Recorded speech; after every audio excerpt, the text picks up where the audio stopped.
Are you excited? Yes. Mga Yes. pamiling gala. Hello guys! Another day, another travel. Sulitin. Pupunta kami ngayon sa camping. Magmumoki kami.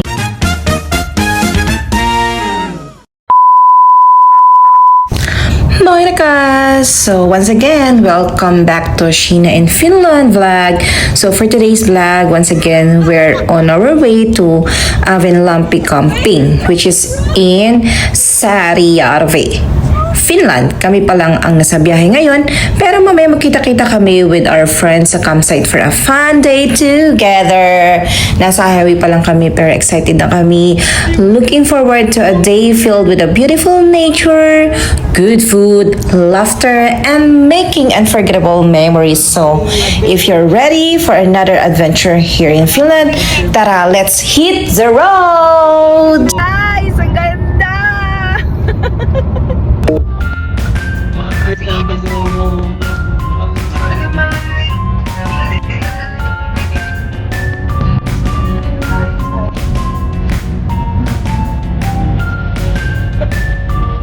A few moments later. So, nandito na kami sa Moki. Tignan nyo, ang ganda-ganda naman ng cabin namin. Tignan nyo naman, guys. Eto, pakita ko sa inyo. And so, pinasok na namin yung mga gamit namin. So, ayan. Ito siya.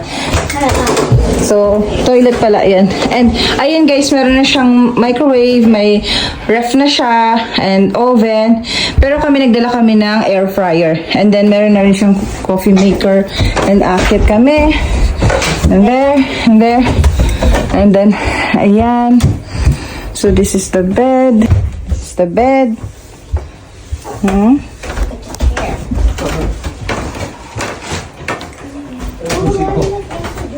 The toilet.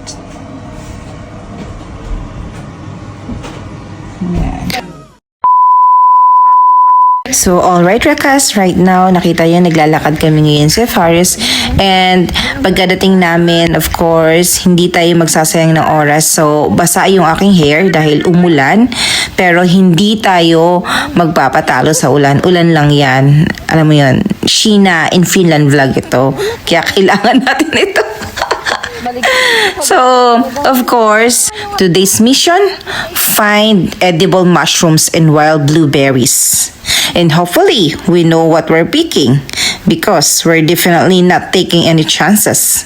So, let's do this. And sabi nga ni Sarah, kapag ito ang mushroom na nakuha namin ay hindi ka namatay. So, ibig sabihin, hindi siya AI. So, alam niyo ba, Rakas, one thing I really appreciate about living and working here in Finland is the work-life balance. During summer, many people take their annual vacation to enjoy the beautiful weather because summer doesn't last long. So, Rakas, before anything else, gusto ko lang ipakita sa inyo ang aking Frenny. Ayan siya, 'di ba? Sobrang seryoso niya talaga sa paghahanap ng edible mushroom. Kaya talaga namang suportahan talaga natin ng Frennies natin. Ayan, so dahil wala silang nakita doon, kaya ito kami, maglalakad kami pababa. And ako, medyo nag-iisip ako kung bababa ako kasi alam niyo na Rakas, may fear of heights tayo. Supportive friend. Alright Rakas, so let us continue. So habang yung supportive friend ay kumukuha ng video sa kanyang friend na kumukuha ng mushroom, good luck, sana edible yan. Dahil sabi nga ni Sarah sabi ko paano nyo malaman kung ano yan? Edible yan. Ang sabi niya kapag kinain mo at nategi ka, ayun, poisonous yun. O, diba? Ang galing. Joke lang po. Talaga yan. So as you can see, Rakas, summer is a really special season here in Finland. That's why many people take their annual vacation during this time to enjoy the warm weather while it lasts. So ayan Rakas, may nakuha kaming mushroom and panigurado ako, hindi talaga yan edible. Poisonous talaga yan. Good luck talaga. And tignan nyo naman Rakas, sobrang ganda, napaka-paradise talaga. Very peaceful and talaga namang malamig yung tubig. Ang sarap maligo, ang linaw, o diba, sulit talaga. As in, Kaya instead of staying at home, it's better to go camping. Visit a Moki, travel around Finland kasi marami pang magaganda dito sa Finland. Or simply spend quality time outdoors with family and friends. It's better to go camping, visit a Moki, travel around Finland, or simply spend quality time outdoors with family and friends. And tignan nyo naman yung mga kids, kahit ang lamig-lamig, talaga namang nagsuswimming talaga sila sa lake. Walang lamig-lamig sa kanila. Chef ng Finland yan, no? Masarap yun. Yun ang gusto ko. Kasi maano siya mamantika. Yun mo. Panalo. Oh. Mamaya mapicturean natin lahat. Kaya nga.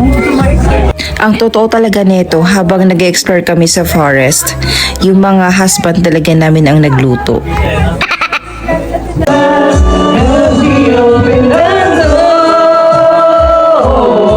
So, ito nga rakas, hindi ko na na-videohan yung pag-sauna namin at pagtalo namin sa lake. Pero masasabi ko talaga, kung hindi nyo pa na-try, subukan nyo. Sobrang sarap talaga, as in refreshing talaga. Sobrang mag-e-enjoy kayo. So ayan, after namin maligo, may pa-beauty tips ang ating Goldie. Ayan, so ordinary lang ang sakalam. Nice, diba? Tapos kapag umaga naman ito, kaso lang medyo mahal yan, kaya dapat ikaw na mag-budget dyan. Tapos, ang umaga, niacin naman. Ano yan? Ito umaga, lumin at saka niacin. And just like that, we're ending the day with one of the best views. After camping, the sauna, and swimming in the lake, it's time to slow down, watch the sunset, take a few photos, and simply enjoy the moment with family and friends. So honestly, this is my favorite part of the day. Good morning, Rakas! It's a brand new day here at Campsite.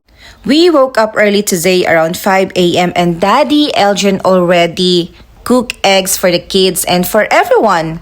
While Daddy Elgin is cooking, I'm just here, enjoying this peaceful morning with a hot cup of coffee. And as you can see, ang bilis ko magpalit ng damit, diba? Kasi naiinitan ako kaya nag-change ako ng t-shirt and short. Anyway, and just look at this view, ang ganda. And diba, it's so quiet, so relaxing, and the fresh air is just amazing. A few moments later.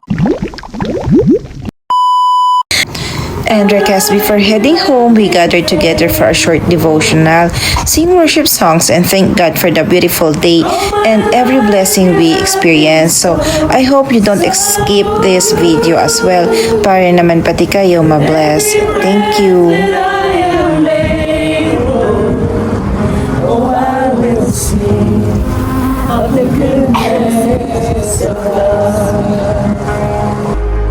Your goodness is running after me. With my life laid down, I surrender now. I give you everything. Your goodness is running after me. And po sa fellowship po na ito, God, thank you for your love, your goodness, for sa pag-provide niyo po ng mga food rin po namin, oh God, na naging strength po namin, oh God. And Lord, we just really thank you po sa time na to to really appreciate your creation po, oh God, to appreciate po your goodness, your love for us, oh God. And I pray na through this fellowship, oh God, na nag-grow pang relationship din po namin together, oh God. And thank you po for the joy and peace that you have given us also, oh God, throughout this day, oh God. And as we leave rin po, oh God, I pray for divine protection po. We love you, in Jesus' name we pray. So, basahin lang po natin saglit yung ating devotion today. No, yung sa Isaiah 59:1-21. So, in verse 21, sabi po niya doon, no? As for me, this is my covenant with them, says the Lord. My spirit who is on you will not depart from you, And my words that I have put in your mouth will always be on your lips, on the lips of your children and on the lips of their descendants.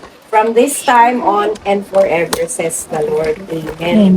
Pagpalain po ang salita ng Diyos. Ano? So, dito po, na-realize sa atin na should we allow the sin to separate us truly from the presence of God. Siyempre, hindi po natin hahayaan na yung sin ang mag-separate sa atin sa Panginoon. Kaya ang sabi ng Panginoon nung nag-intervene siya, sabi niya doon, yung covenant niya, yung promise daw niya sa atin is that His Spirit will be with us. No? Hindi daw siya, hindi lalayo sa atin ang Espiritu ng Panginoon, and His words will always be in our lips. So, in everything that we do, no, talagang ang salita ng Diyos dapat na ipapasa not only sa ating mga magulang, kundi in our generations to come. So, makikita natin may mga anak tayo. So, dapat po, ito daw ay naipapasa natin as our legacy sa mga bata. Kaya, binigyan tayo ng Panginoon ng assurance that He will be with us through the age. No? Sabi niya doon, from this time on and forever. So, purihin ng Panginoon, His promises are truly, totoo siya sa kanyang mga pangako. And, ayun po, sabi dito, this is a promise from God about an internal agreement. So, isipin mo, nakipag-agree sa atin yung Panginoon. Kung tutusin, we don't have anything na pwede nating ibigay sa Panginoon, kundi yung faithfulness lang natin. Kasi yung Panginoon, He is faithful ever since, even sa mga kanununuhan natin hanggang ngayon. Kaya po, na-enjoy natin yung goodness ng Panginoon, di ba? It is running after us generations to generation. Kaya we are so blessed na na-experience natin ito, and dapat talagang i-embrace natin kung ano yung nararanasan natin ngayon. So, yun lang po yung pinaka nagrema sa akin dito sa ating devotion today. May we all maisabuhay natin yung every words, no? Na totoo yun na every words, and dahil yung Espiritu ng Panginoon nasa atin, dapat yun talaga yung lumalabas din sa atin.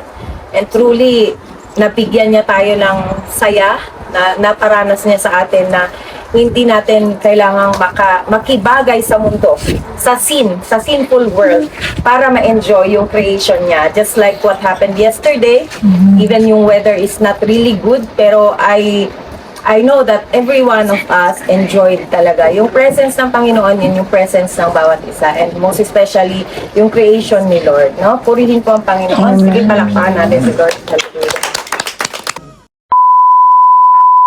So, 4 hours yung biyahe natin, Rekas. And actually, nasa kalagitnaan na kami ng biyahe niyan at inaantok na sila. Kaya, kumanta ako and pakinggan nyo, diba?